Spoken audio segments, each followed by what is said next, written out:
Today, this audio lecture begins our second unit of the semester, which is the short fiction unit. So what I want to do today, I want to spend a bit of time talking about the components and characteristics of fiction that I want you to pay attention to. This will feel quite similar to the lecture I gave at the beginning of the poetry unit, where I talked about form and setting, symbol, theme, etc. There were a few additional things I spoke about, but I'll do something quite similar today with short fiction.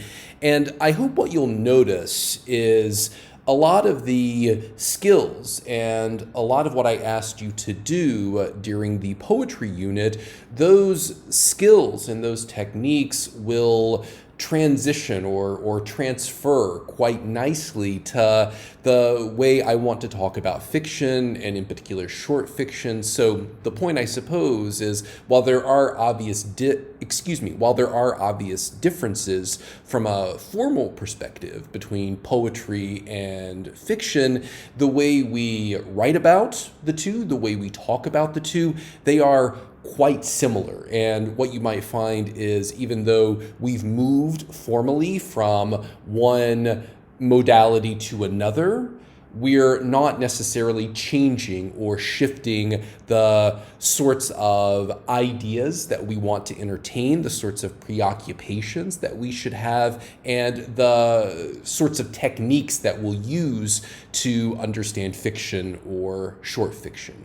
So as a place to begin, perhaps one of the best ways to differentiate or distinguish fiction from poetry is to acknowledge that fiction uses prose and poetry uses verse. But again, there are so many similarities between the two. For example, many of the poems that we read during the poetry unit had distinct narrative elements to them. There were characters, there was character development, perhaps there was even a larger arc within some of the poetry that I asked you to read, which might look, or now that we've transitioned to the fiction unit, it might become clear to you that some of the poetry that I asked you to read, it follows that Freytag 5-part plot structure, where there's this building, or there is this inciting incident, and there's a kind of resolution at the end. So again,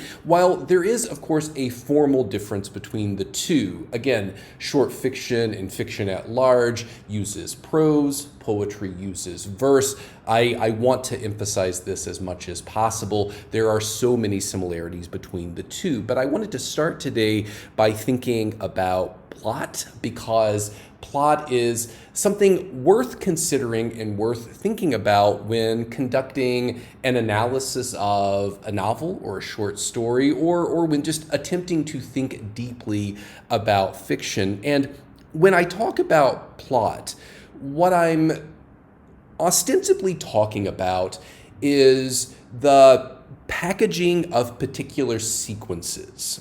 And connected to this packaging of particular sequences are concerns and considerations such as pace, whether the story happens quickly or slowly. Think, for example, about action movies. The pace in action films is often quite fast. There's a rapid pace. That's part of what's exciting and enjoyable about it.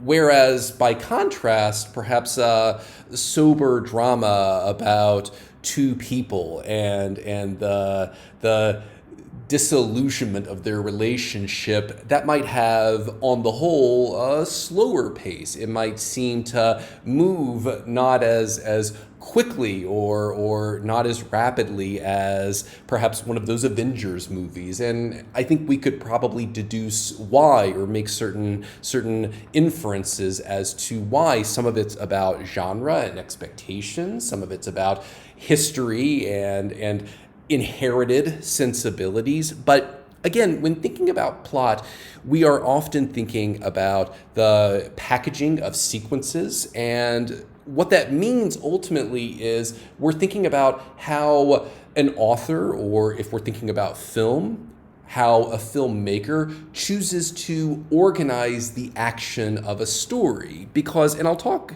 in just a moment about the Freytag 5-part plot, because that's a conventional way to think about plotting. But if you've ever seen, for example, a movie like Pulp Fiction, Quentin Tarantino's film from the 90s, what you'll know about that film is that the packaging, the plot, it is telling a story. There's action, there's consequence, it builds on itself, but the chronology is disjointed. It's a story that's told in a non-chronological way. And the more sensitivity you have to the way stories are packaged, the plot of a story, the better you'll be able to perhaps infer what a writer or a filmmaker wants to do with the larger story under consideration. Because, and I think this is important, I'll talk about this a lot, form informs content. We must think deeply about the form of a text if we want to consider the context itself in any meaningful way. And that's another way of saying that form and content, they have a relationship with one another. They work together. They work with one another in ways that we must account for. We must take the form of a text into consideration if we really want to understand the content of a text. But let's transition back to talk about briefly Freytag's 5-point plot diagram. Now, this is on page 78 in your book, and this conventional way of thinking about plot is something that writers and filmmakers use quite often. If you are, for example, familiar with the romantic comedy genre, films like Notting Hill. I'm aging myself a bit because all of my references are from the 90s, but all romantic comedies follow this. More often than not, I should say that. They follow this simple structure. Boy meets girl, boy loses girl, boy gets girl back. And you can see how often those stories, if you are familiar with them, they don't disrupt chronology. Everything's told in a very strict and predictable chronological way. There aren't, for example, a lot of flashbacks. The writer or filmmaker in question doesn't disrupt the chronology a lot. And as another way of just developing this idea of this 5-part plot pyramid, I wanted to say something about a popular bit of entertainment, Star Wars. If you are familiar with the original Star Wars film from back in the 70s, you probably know that it follows a conventional narrative plot, or George Lucas, the filmmaker, uses and deploys a conventional plot structure. And I thought I would just take a moment and describe it to you. You could argue the exposition before the inciting incident in that film, it's that moment when, and there's a couple of moments, and this is worth saying as well, exposition in a story isn't just one moment. It might be a series of moments. So you could argue that Darth Vader's attack on Leia's ship, the droids arriving on this planet, Tatooine, and meeting Luke Skywalker, our protagonist, all of that is potentially part of the exposition. And the inciting incident isn't really until Luke meets Ben Kenobi, this space wizard, and he learns that his father was a space wizard, and the Empire moments later attack his family, and he agrees with Ben Kenobi to go out into space to have this adventure where they try to save this princess. Now, that moment when Luke perhaps decides to embrace the call, that moment when the Empire attacks his family, that is in many ways the inciting incident of that story, because Luke is our protagonist. And in a conventional narrative, the choices the protagonist makes in many ways helps to move the plot forward. The plot moves with the protagonist, and I'll talk about that word protagonist in just a few moments. But from there, after the inciting incident, there's this rising action that leads to a climax. And again, the rising action, I don't want you to imagine that it's just one thing or just one moment or just one action. It is, in almost every situation, a series of actions.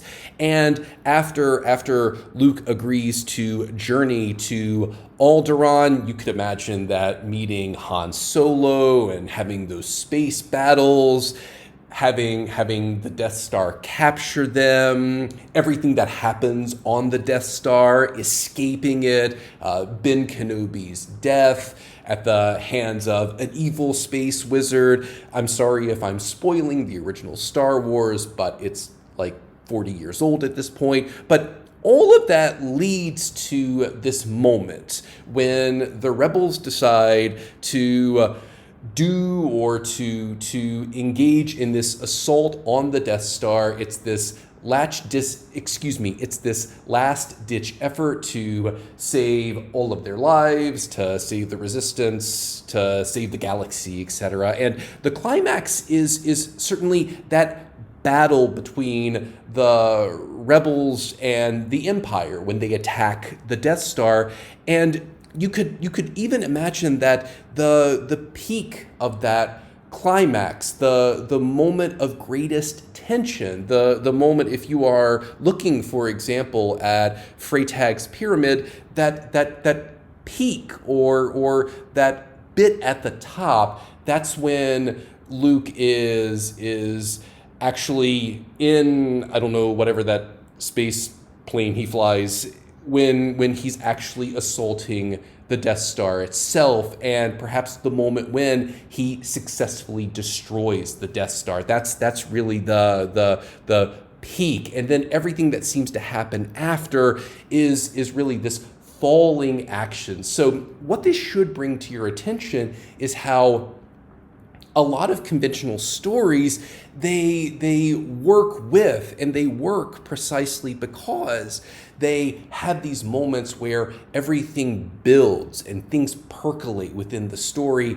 to this point where there's a kind of explosion. And what's really interesting about Star Wars is it actually makes that metaphoric or figurative idea quite literal with the explosion and the destruction of the Death Star and everything from there. And this is what's really interesting, this idea of falling action. One of the reasons why the falling action or everything that happens after the climax, one of the reasons why we describe it as a falling action is because, well, after that moment of climax, everything that remains or everything that happens after is a bit deflating because, again, good stories are predicated on conflict and action. And when the conflict dissipates, which is to say disappears, or the protagonist in the story removes the source of conflict, in the Star Wars example, it might be the Death Star itself, well, things from there are not nearly as exciting. And so everything that happens after the destruction of the Death Star, you might notice it's actually not a large part of the film. It's just a couple of minutes. And again, that's because it's not really that important. It's not really that consequential. What really matters is the sense of action, this building that leads to this moment of climax, and then, of course, for us, the audience, the resolution of that climax or the resolution of the action that leads to that climax. So again, I think what you can see, and if you're someone who really likes, I often use film examples because my students often know those in ways that they might not if I made an obscure reference to one of Shakespeare's plays. But a lot of those Marvel movies follow a very similar pattern, or they use and deploy a similar plot. So something I would perhaps even encourage or compel you to do is, if you're someone who likes Marvel movies or you like Star Wars, pick your favorite Marvel film or your favorite Star Wars film, just as an example, and see if you can plot it using this conventional plot structure. Because I think what you might find is that most of your favorite films use or deploy this conventional plot structure. And I use this word conventional a lot, and I don't want you to think that by using that word I'm somehow suggesting that there's something inferior about this plot structure, because I don't think there is. I think some of the best stories use, again, when thinking about form, because form informs content, using or deploying something conventional actually has the effect of creating certain boundaries, creating certain restrictions on what writers and filmmakers can do.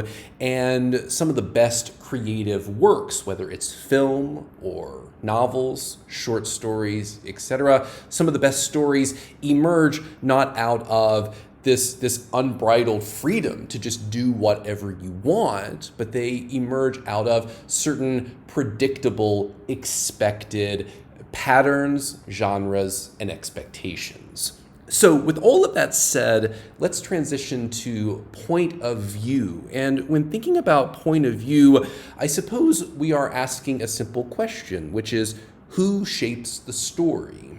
And we talked about this a bit in the poetry unit, the difference between the speaker of a text and the author of a text, and how it is important for all of us to distinguish or differentiate the two. And I would say that's no different in fiction, because in fiction, while we obviously have an author, whomever wrote the story, or if it's a bit of a longer story, the novel, there's always an implied author. There's always someone perhaps in the text shaping the text for us. And that's when we're thinking about point of view, that's what we're ultimately thinking about. Who is shaping the text, perhaps even from within the text? If, for example, it's a first-person narrative or a narrative that uses a first-person point of view. And first person, quite simply, is just I. So if you are reading a story and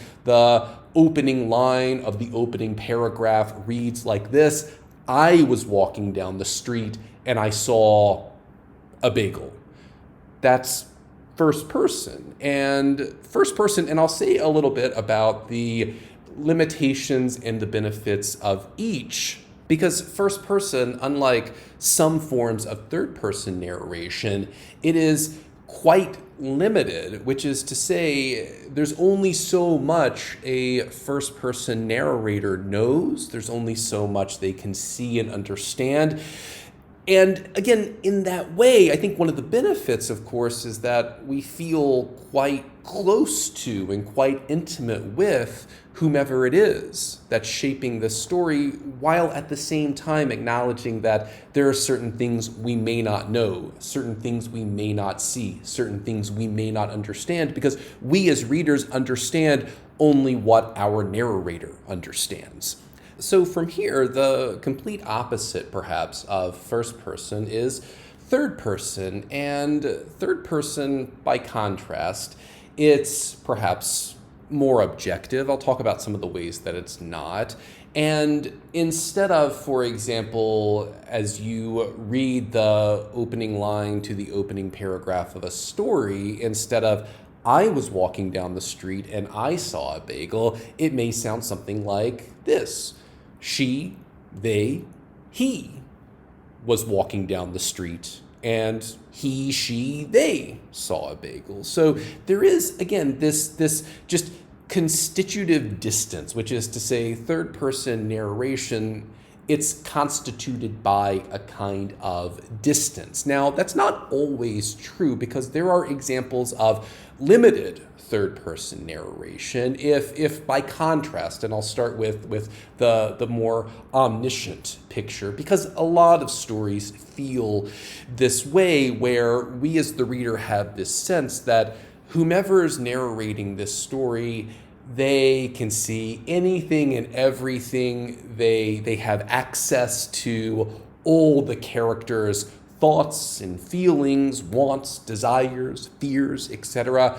That's omniscient. And in those kinds of stories, we as readers trust, perhaps more than we otherwise would, what we're reading on the page, or at least maybe a better way to phrase it is to think we are encouraged. The author or the speaker wants us to believe everything the implied author says, means, etc. But limited third person feels a lot like first person, where perhaps the story, this hypothetical story, and I can give you an example, the Harry Potter book series is an example almost entirely of a story or a series of stories told from a third-person perspective, but it's a limited third-person perspective because we are the narrator, that is to say, sees the world through perhaps Harry's eyes, and Harry's the protagonist of those novels. And that has an interesting effect. Again, it limits or shrinks the size and the scope of the world, but it still maintains some of that distance that most of us come to expect when thinking about third-person narration. Now, the final, perhaps, option or possibility is one that's actually not used that much, but it's quite interesting when it is, and that's second person. So if first is I, if third is he, she, they, second is you.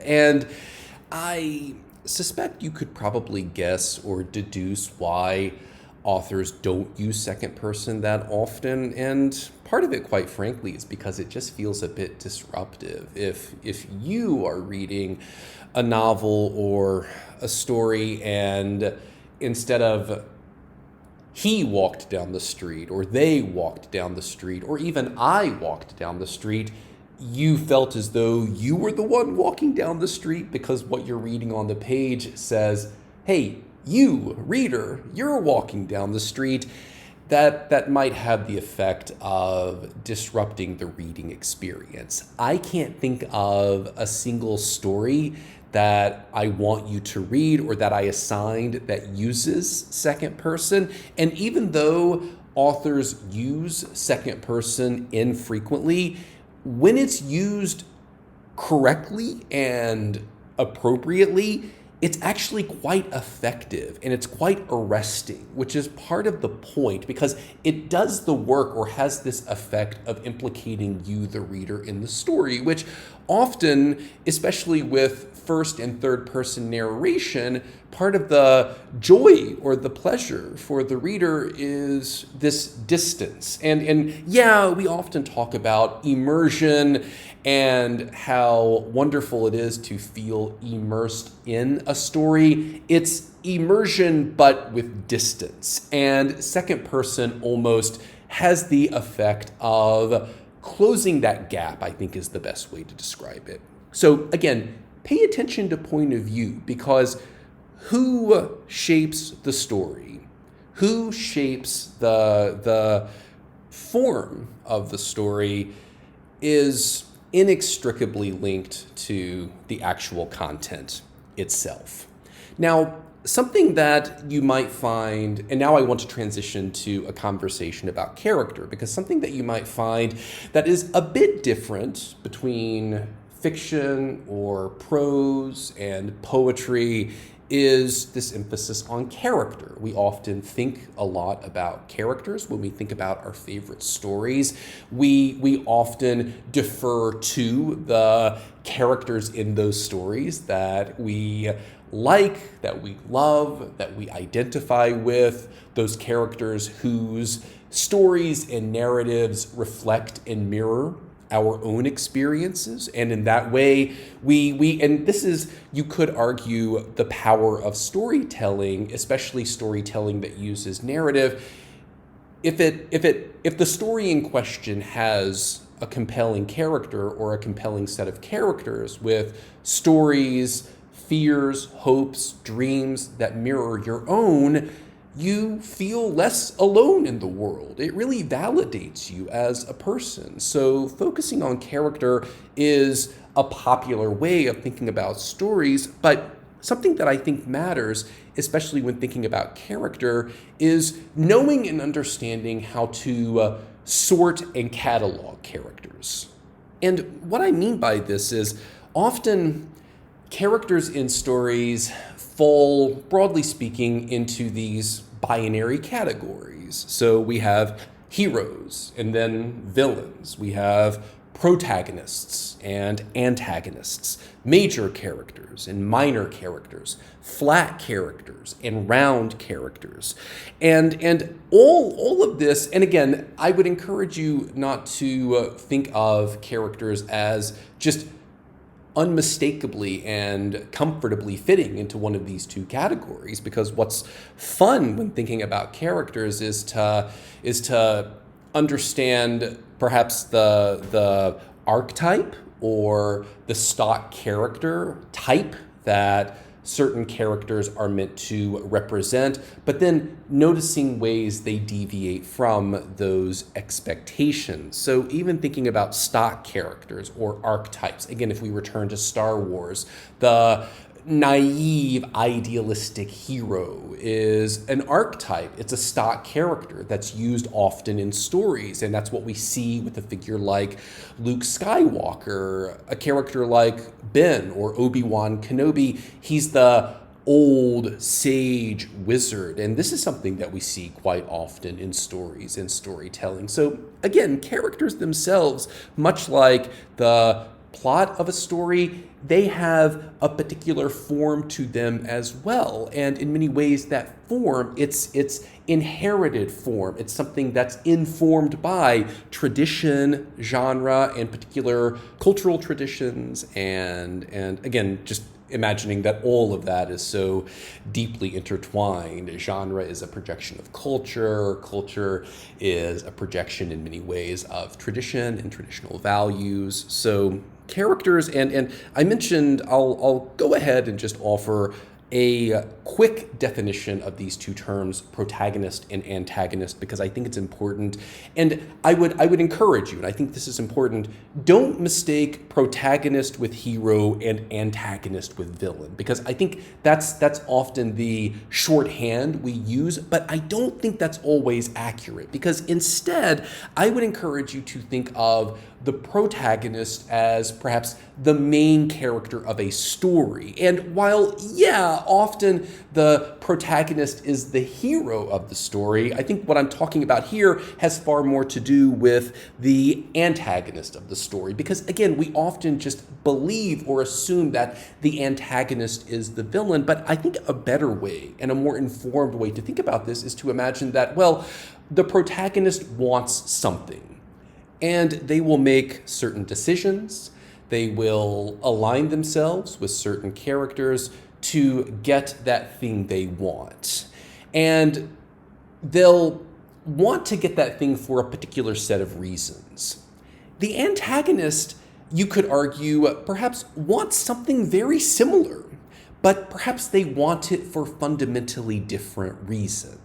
Or they have a completely different orientation to perhaps the thing the protagonist wants. So in that way, again, this is one of the reasons why you often see people identifying with the antagonist of a story, or what they would say is the villain of the story, because perhaps what they're identifying with is not and this is often what happens, the evil or malevolence that the villain embodies, but perhaps what they find quite interesting is, and what they identify with, is what motivates the antagonist. I think a movie like, I watched this movie just a couple of months ago, a movie like Black Panther is an interesting example of this, because you have these two characters who are frighteningly similar. And one of the reasons why I think so many people identify with the films, again, they would perhaps say villain. I believe his name is Killjoy, perhaps. One of the reasons why they identify with him is because they identify with his perspective, and they identify with what motivates him. And this is a reason why I am very, very fussy about distinguishing or differentiating between protagonists and antagonists, or to say it differently, protagonists as heroes and antagonists as villains, because I think that just lacks a kind of precision that I would want all of you to have and bring to an analysis of character. So the final thing I want to talk about with characters is this distinction between flat and round, because when I use language like flat and round, a flat character is perhaps a one-dimensional character, but a round character is a three-dimensional character. And again, I would encourage you, even if as you begin a story, you would define a character as flat, pay attention to the ways that character might evolve, because often these round, three-dimensional, nuanced characters, they emerge out of this flat one-dimensionality. And again, let's be quite clear about something. You will not have, and I would even argue it's not an expectation to have, all of your characters in a story round. You almost need flat characters, in the same way that all great stories have major and minor characters. Often those minor characters are those flat characters, or those flatter characters, and our major characters are more round. So that's something to think about too. From here, I think I want to transition to talking about setting. So this is where some of the things we spoke about during the poetry unit map quite nicely to how you should perhaps think about setting in the short fiction unit. Obviously, you want to account for the temporal setting of a story, when it happens, if you know any of that at all, and where it happens. So the physical setting. And again, physical settings, that's multifaceted. It's not just thinking about geography, but it's also thinking about, and this is a moment where thinking about symbols certainly intersects with questions of setting. If a story is set at a school, thinking about how schools function symbolically in our society, in our collective imagination. If a story, if it's set in an office, again, that setting really matters, because the form the setting takes informs the content. So definitely think about temporal and physical settings, and also think about how much detail the author gives us. Is the setting vague, or is it detailed?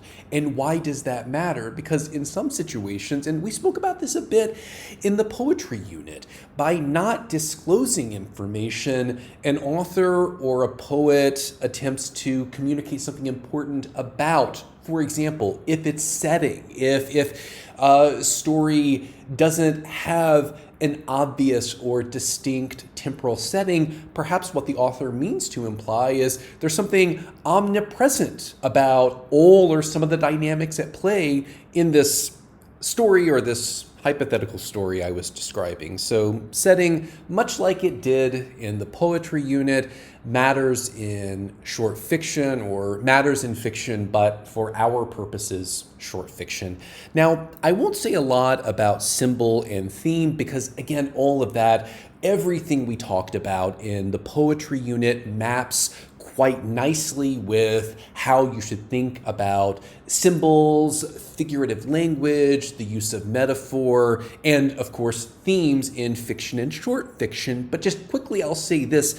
When thinking about symbols, we're certainly thinking about representation or forms of representation. Think about what I said just a moment ago about how schools, yes, they function as literal settings because all of us can go to schools, occupy schools, but schools are more than that. They are symbols. They function symbolically. So take into consideration the different symbols that particular authors deploy. I spoke about Star Wars earlier. Thinking about color and color imagery matters a lot when thinking about symbols. Darth Vader, as you know, he is cloaked in black from head to toe, and symbolically speaking, we associate certain ideas with the color black, especially if it's clothing or if it's something someone may put or place on their body. Even Luke, he's often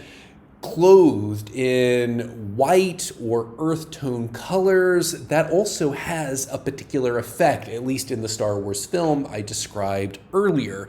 Themes, as we talked about in the poetry unit, themes are ideas, points, or insights that poets, authors, writers, filmmakers attempt to communicate to their reader or audience. And again, themes are often universal, or these sorts of universal ideas or notions.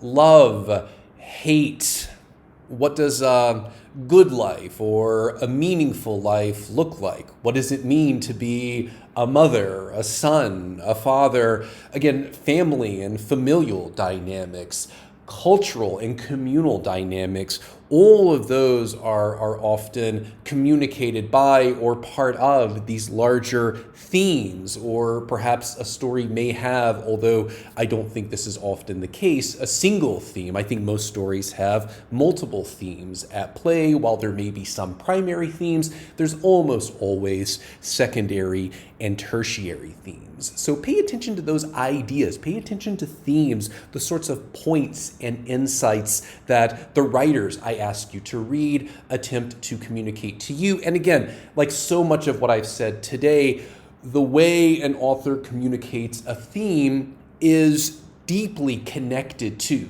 and intertwined with all of these other aspects of storytelling: point of view, plot, character, setting, symbols, and metaphors. It all does the work. Again, it's all deeply intertwined. Therefore, to conduct sound analysis of fiction or short fiction means in many ways to consider and prioritize all of these different aspects of storytelling. And one final thing, I meant to talk about this when I spoke about character, but I wanted to talk about the ways authors develop characters. Because characterization is certainly something you should think about as you read the stories I ask you to read, but it's also something worth thinking about when you go to write about some of these stories, because there are, broadly speaking, two ways of doing characterization, or two ways of developing characters. There's direct and indirect. And there's a lot of great information in your book, some examples about direct and indirect forms of characterization. I would argue, just as an example, a direct form of characterization is anytime a character says something about themselves. So I want you to envision a situation where a character is at home and perhaps to themselves, which if it's a story, it's also to us, or maybe it's to someone else in the room. They might say something like, I like things to be very neat. Okay, so we learned information about that character, assuming we can trust that character. By their own omission, by the things they say, or by the thing they said, they like things to be neat, which perhaps we can deduce or infer they like their home to be tidy and well organized, not cluttered, etc. That's direct characterization. That doesn't require you, the reader, to do a lot of work to understand this important piece of information about this character. But by contrast, there's indirect characterization, and that might look something like this. So instead of a character saying, I like things neat, I want you to imagine instead they don't say anything. And what the author gives us as readers instead is this maybe 2-paragraph description of this character dutifully walking around their home, straightening certain objects. Perhaps they have a duster in their hand and they're dusting around and nooks and crannies, and that's all the author gives us. Now, I think here, because it's indirect, we as readers need to do a bit of work, because it might be incorrect to assume that, well, they just like things to be neat. Maybe they're doing this because someone they want or mean to impress is about to enter their home. So they're doing perhaps what most of us do, which is they like to tidy things up a little bit before they invite someone into their home. Or perhaps this is just an example or a visual representation of how they prefer to live in a space, how they want their home to look. The point is, with indirect characterization, by contrast with direct characterization, we as the reader must do more work. There are certain inferences we must make that we perhaps don't need to make with direct characterization. So the point, pay attention to how authors choose or elect to develop characters, whether they deploy direct or indirect characterization, and almost always it's a combination of the two. But as readers, we're really looking for those moments of indirect characterization, because those are the moments when we can use some of the analytical tools that I've talked about throughout this semester. So with that said, let's transition to the 2 extremely short texts I asked you to read, and I want to use them as examples and just to show you how you can work through an analysis of a piece of short fiction using some of the terms that I've discussed in today's lecture. And I think I'll actually start with the Aesop fable, The Two Crabs. Again, extremely short. You might even think, how could anyone constitute this as short fiction? But fables do certainly count as short fiction. It's not poetry. And because it is so short, I think I'll just read it. This is not something I'll have an opportunity to do in the future, but this is on 429. The Two Crabs. One fine day, 2 crabs came out from their home to take a stroll on the sand. Child, said the mother, you are walking very ungracefully. You should accustom yourself to walking straight forward without twisting from side to side. Pray, mother, said the young one, do but set the example yourself, and I will follow. Example is the best precept. So the first thing, if we're thinking about plot, this is quite simple, but despite its simplicity, it does, in many ways, follow the conventional plot structure I mentioned a moment ago. The bit of exposition is perhaps that single short sentence before the mother speaks, because this establishes setting, it establishes point of view, it also helps to establish our 2 characters. And you could argue that, again, even though the story is extremely short, the inciting incident and the moment of action is when the mother speaks and criticizes her child for walking incorrectly. This does the work and has the effect of perhaps building a sense of tension, because this moment introduces an obvious conflict. We as readers, if we wanted to pause after that opening paragraph, might ask, well, how will the child respond? What will the child do in response to his mother's criticism? And this moment of climax is actually when the child speaks, when the child, perhaps to our surprise, doesn't throw a temper tantrum, the child isn't compliant, the child is actually, and maybe belligerent is the wrong word, but I think the child's response is something of a surprise. And because the story in effect ends here, this is the apex of the conflict. This is the moment perhaps when at least the story wants us to think this is the moment when the conflict ends, when all of the action arrives again at this point where something must happen. There's a kind of explosion here. And I think for us as readers, perhaps it's the moment when we laugh at the child's response. And then everything that happens after is really this falling action, because it's this moment where the author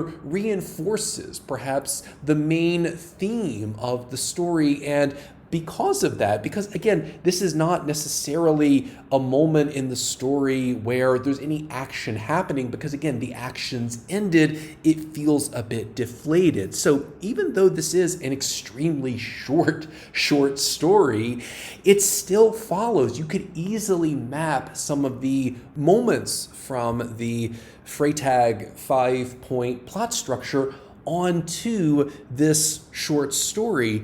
Now, from here, if we wanted to think about point of view, the point of view or the implied author or the narrator, it's quite interesting because it feels omniscient. So this is not first person, it's third person. And we know that because we don't see an I anywhere. We see he, she, they, child, mother, these proper nouns. That helps to communicate to us that it's third person. But what's really interesting, and this is what, if you wanted to write about this fable, this is what I would encourage you to think about, the inclusion of that final single sentence at the end, example is the best precept, because I think that almost has the effect of shifting our understanding of who the narrator is. The narrator, while they might seem omniscient, which is to say, while they might seem to see, know, hear everything, they are deeply involved and deeply interested in what we as readers in effect get from this story. And I think in that way, one of the ways or some of the language we might use to describe this narrator, we might say this narrator is extremely didactic, which means this narrator wants to teach us something. This is a narrator who is deeply invested in the idea that we as readers extract a particular message from this story. And I want you to notice how even though this narrator is objective, while this narrator is objective, they're also perhaps deeply invested in their reader knowing a particular thing or extracting something particular from this story. And I think in that way, you could almost imagine using a word like controlling to describe this narrator. And what's interesting about this, when we often think of whether it's people or narrators as objective, omniscient, that almost has the effect of suggesting that perhaps they're not as invested as they would be if they were part of the story. But I think perhaps what we might learn from this, or something we could deduce, is no, this is a narrator who, despite how they may want to fashion, they are deeply involved in this. So even the idea that you could somehow be objective, omniscient, outside of, you're still implicated in the stories you tell. Character is certainly an interesting consideration for this story because, and Aesop's fables do this a lot, where these fables have anthropomorphized animals that can speak, and they really behave like human beings. And so I think the first question we may want to think about is, well, why are they crabs? Why the choice of crabs? And I'll leave it to you to decide what you think Aesop or what you think this fable, what this author means to do by using crabs, but I think by certainly having the two characters as not just friends or casual acquaintances, but having them as a mother and a son is quite interesting.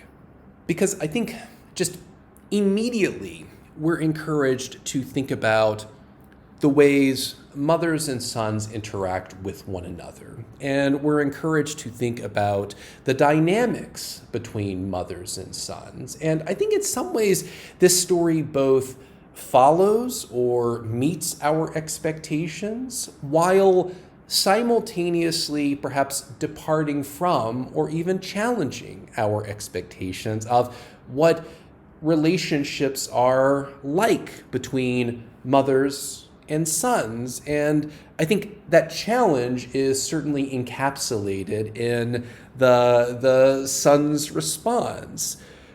Do but set the example yourself, and I will follow you. So again, I don't think it's so uncommon for children to speak to their parents like this, but it is perhaps far wittier than we often assume children are or can be when interacting with their parents. But I would encourage you, again, because I think the story wants you to do this, think about how this story wants you to engage with questions of mother-son dynamics or mother-child dynamics. What about this story confirms some of those established thoughts and ideas about the way mothers and sons interact, and what moments, if any, depart from the way we often or conventionally think about mothers and sons interacting? Now, setting is quite interesting because, again, there doesn't seem to be an obvious temporal setting, which, and I spoke about this earlier, might have the effect of suggesting that there's something quite universal or timeless about what this story dramatizes. And because it's set on a beach, or I think that's what we're meant to assume, because the author implies or the author tells us, thus implying that they're walking on sand, again, which I think has the effect of implying they're on a beach somewhere.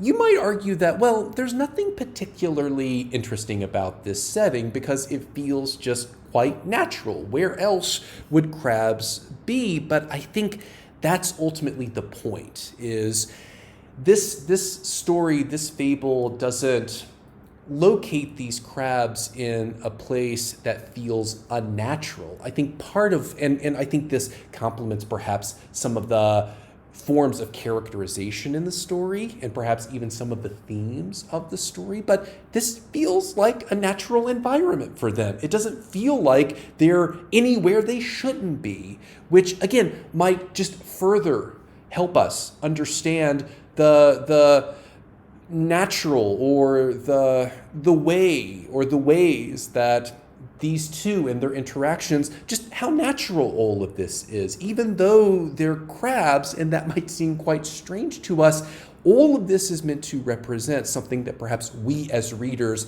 can understand. So I think setting, even though it perhaps lacks precision, I think all of it works quite naturally with the forms of characterization, the themes that the author wants to develop, etc.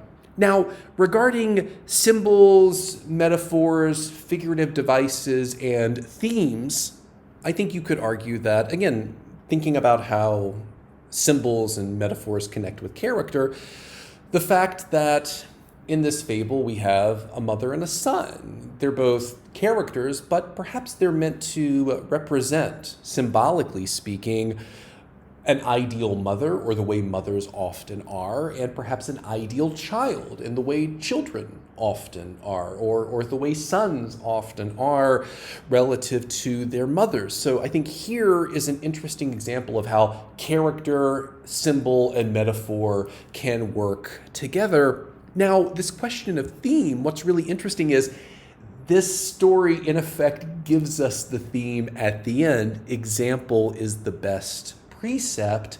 But I think there's perhaps more that we could extract from this story than just that. And I've talked about some of it already. I think we could certainly make certain inferences about how authors, narrators, and implied authors work in stories. Because a moment ago I talked about the kind of control that this author or this implied narrator attempts to assert over the way we, the reader, interpret this story. But I think, again, you could also imagine that this is a story that's interested in developing an idea about how sons and mothers ultimately interact with one another. So I think that's where I will leave it for now. I know I said I wanted to talk about both of the stories I asked you to read, but because of time constraints, I've spoken about how I don't want these lectures to really go longer than an hour, and I am close to that 1 hour mark. I'll leave it to you to perhaps do the work that I've just illustrated with the Brothers Grimm story, which I would say one thing. Unlike this story, which doesn't seem to fit into a particular genre necessarily, the Brothers Grimm story that I asked you to read at times almost feels like a horror story. And so when approaching that story from an analytical perspective, it's almost worth thinking about the trappings of horror as a genre, because that certainly informs plot, point of view, character, setting, symbol, theme. All of that works together, and again, all of that is certainly informed by the genre, which I would argue at times feels like, and the authors want it to feel, distinctly horror, or like something from the horror genre. So with all of that said, I wanted to bring to your attention, there are some excellent reading notes in your book which might help you acclimate to this fiction or short fiction unit, pages 39 through 41, and page 19 as well. Some of it I've asked you to read, some of it I haven't, but please make sure to do that reading. I think there's an excellent checklist on page 19, which is quite useful, and 39 through 41 offers, I believe, answers to, or examples of answers, if you wanted to do this, to that checklist on page 19. So, okay, if you have any questions, don't hesitate to contact me. And until we speak again, this is Colin Cox for English 1020.